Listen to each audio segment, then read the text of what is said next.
Monsoon सत्र का भी आरंभ हो रहा है। देश बहुत बारीकी से देख रहा है कि संसद का यह सत्र सकारात्मक हो, सृजनात्मक हो और देशवासियों के सपनों को सिद्ध करने के लिए एक मजबूत नींव रखने वाला हो। साथियों, भारत के लोकतंत्र की जो गौरव यात्रा है, उसमें ये एक महत्वपूर्ण पड़ाव के रूप में मैं देख रहा हूं।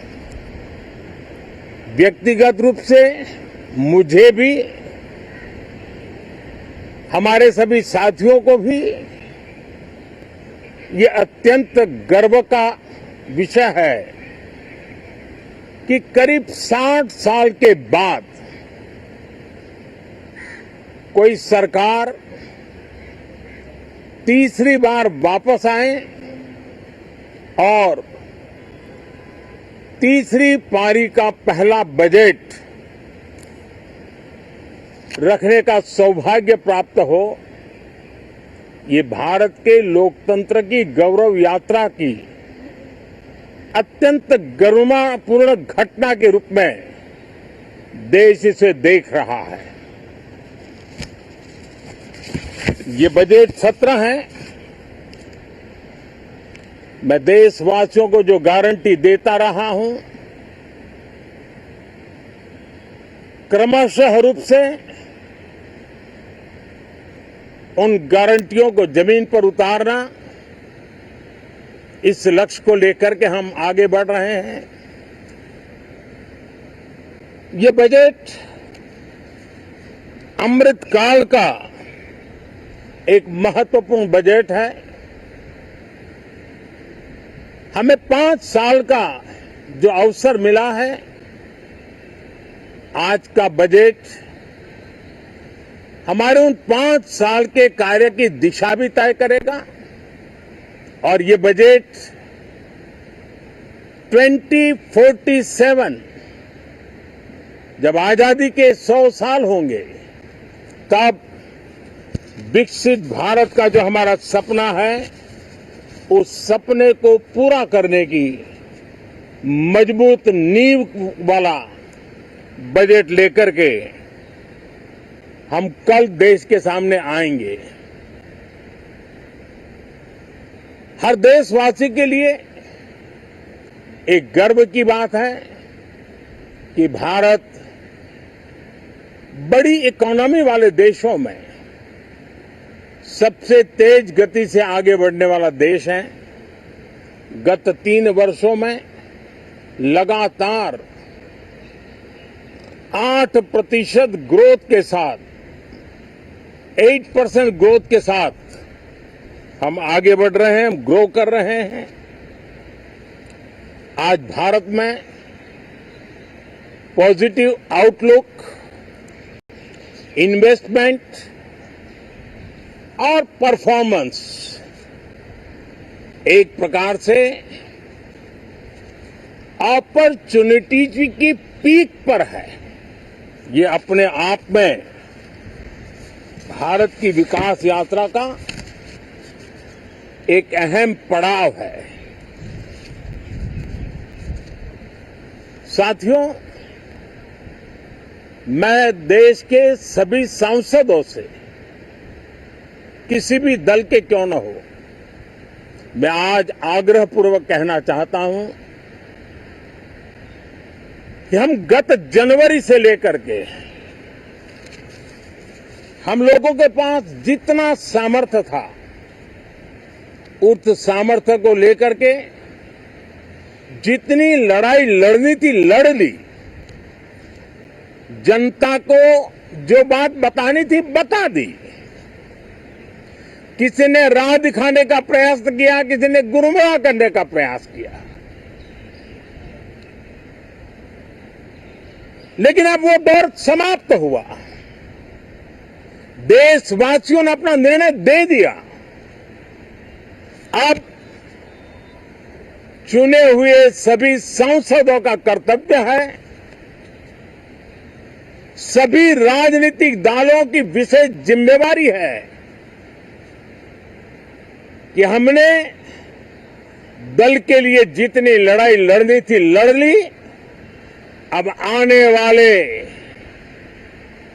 5 वर्ष के लिए हमें देश के लिए लड़ना है, देश के लिए जूझना है, एक और नेक बनकर के जूझना है। मैं सभी राजनीतिक दलों से भी कहूंगा कि आइए हम आने वाले 4 साढ़े 4 साल दल से ऊपर उठ करके सिर्फ और सिर्फ देश को समर्पित होकर के संसद के इस गरिमापूर्ण मंच का हम उपयोग करें। जनवरी 29 जब चुनाव का वर्ष होगा, आप उसके बाद जाइए मैदान में, सदन का भी उपयोग करना है कर लीजिए। वो 6 महीने जो खेल खेलने खेल लीजिए, लेकिन तब तक सिर्फ और सिर्फ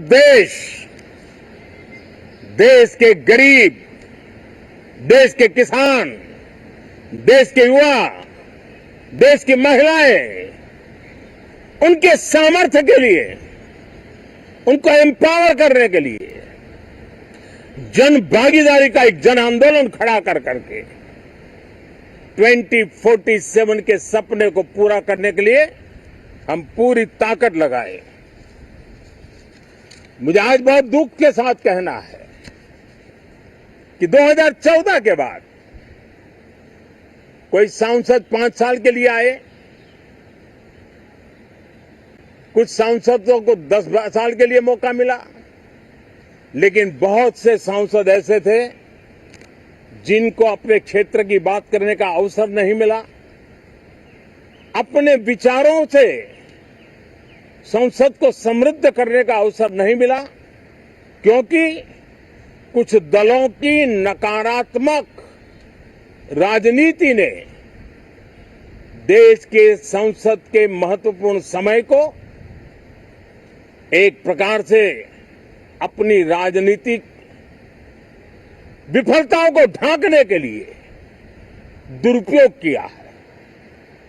मैं सभी दलों से आग्रहपूर्वक कहता हूं कि कम से कम जो पहली बार सदन में आए हैं, ऐसे बहुत बड़ी संख्या में हमारे माननीय सांसद हैं और सभी दल में हैं, उनको अवसर दीजिए, चर्चा में उनके विचारों को प्रकट करने का मौका दीजिए, ज्यादा से ज्यादा लोगों को आगे आने का अवसर दीजिए। और आपने देखा होगा कि पार्लियामेंट के नए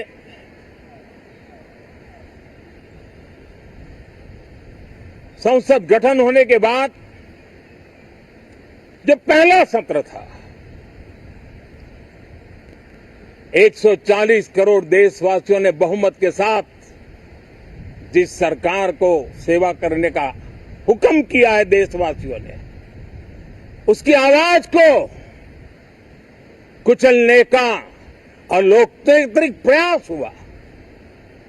2.5 घंटे तक देश के प्रधानमंत्री का गला घोंटने का, उनकी आवाज को रोकने का, उनकी आवाज को दबाने का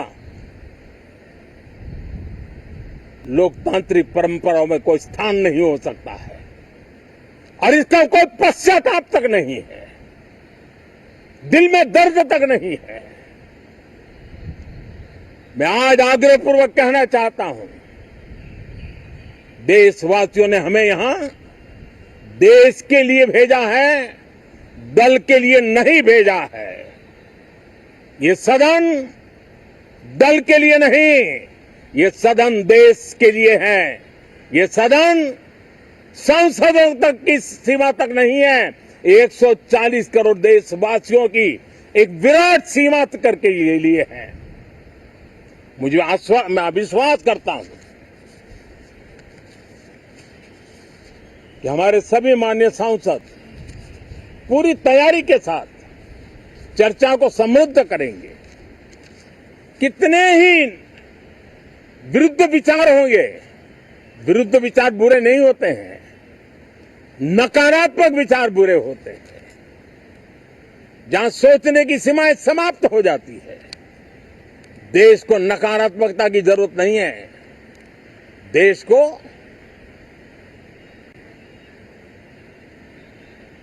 एक विचारधारा, प्रगति की विचारधारा, विकास की विचारधारा, देश को नई ऊंचाइयों पर ले जाने वाली विचारधारा से हमें आगे बढ़ाना होगा। मैं पूरा आशा करता हूं कि हम लोकतंत्र के इस मंदिर का भारत के सामान्य मानवीय की आशा आकांक्षाओं को पूर्ण करने के लिए सकारात्मक रूप से उपयोग करेंगे। बहुत बहुत धन्यवाद साथियों।